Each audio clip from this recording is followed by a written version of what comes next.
911, what's your emergency?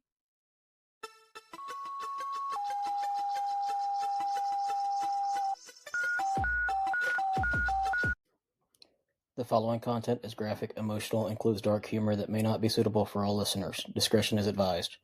These stories are based on real-life EMS, military, and healthcare experiences. Calls are real, providers are real, names and details have been changed to protect privacy. They may be disturbing to some and are definitely inappropriate for HR department.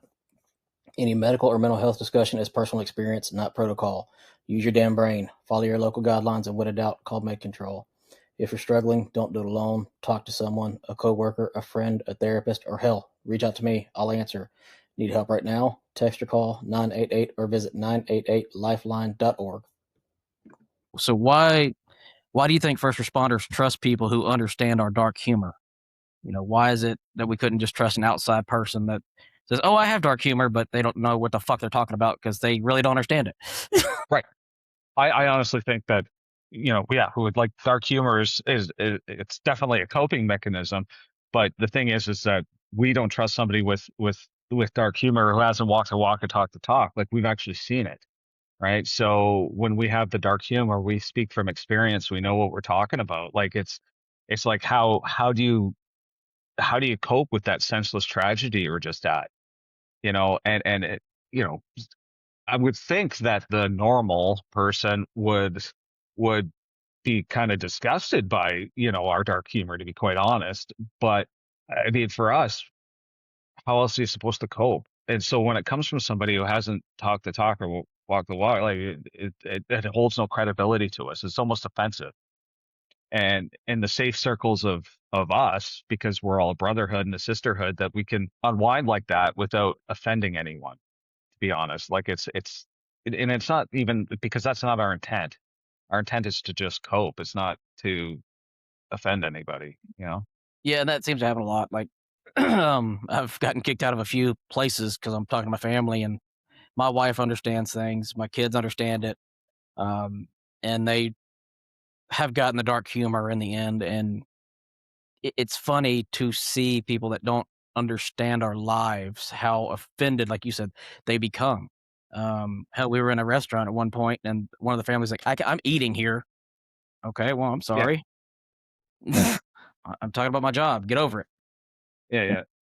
That's Now, maybe that's that's honestly asshole. like, Maybe that's asshole-ish of me to say, but at the same time, if we don't get it out, it does accumulate, and it does, right. you know. And I think honestly, like, that's part of what I'm working on, honestly, is that's why I don't like public places, because not only are you, I'm not necessarily say we're not afraid to say stuff.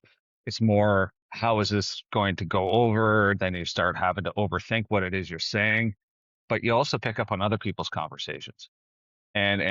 Because that's naturally who we are. We're always scanning, we're always listening, we're always, around. And when you start picking up on other people's conversations, that could be quite inane to anyone else. We might find offensive, and then we don't, like, it's hard to control that trigger as well, because again, it's like, I often say, like, hear myself in my brain saying, if I'm at the grocery store, it's like, you have no idea what suffering is. Shut up. Like, or just stop the virtue signaling, stop the fake conversations, because we can spot it a mile away, right? And it's draining. And honestly, it is.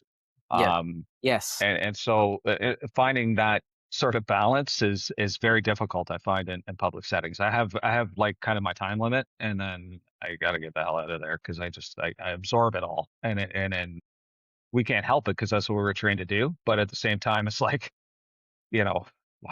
It's just, and then you start going down that spiral of, this is what society's become. And then you get angry at that. And then it's just, yeah, it turns the whole day around. And then pretty Rabbit soon, hole. 3 days. Yeah. But pretty soon you're taking 3 days to recover from it all, right? Like, it's just, yeah, no, I get it. Like, it's often like, we, we have a hard time as first responders trusting people who aren't first responders or military, or have had to make difficult choices or have seen actual suffering, Yeah, right? and I And, think and know what true victimhood is. And when people claim to be a victim when they're not, I like what we perceive as not, it's It's frustrating. Yeah. I think that's where, we're all trapped on trying to get our own help or trying to find therapists that understand us. And it's really a trap for us as first responders. We're wired to help others, but we can't get help unless it's one of our own helping us. We run towards our other emergencies. We notice coworkers when they're off. Hell, we carry the public, we carry the team, we carry the shifts, but it comes down to helping ourselves. Um, we minimize it. We minimalize it. We joke about it. We hide it. We all say we're good, and we're not.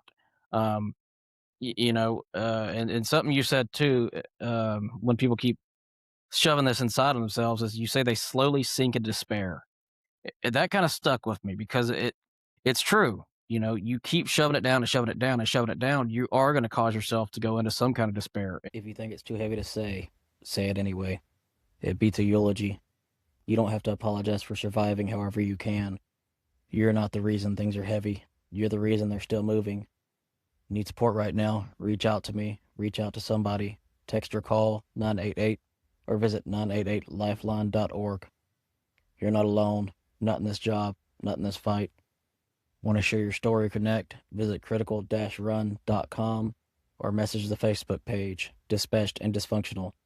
We're building this for you, for them, for all of us.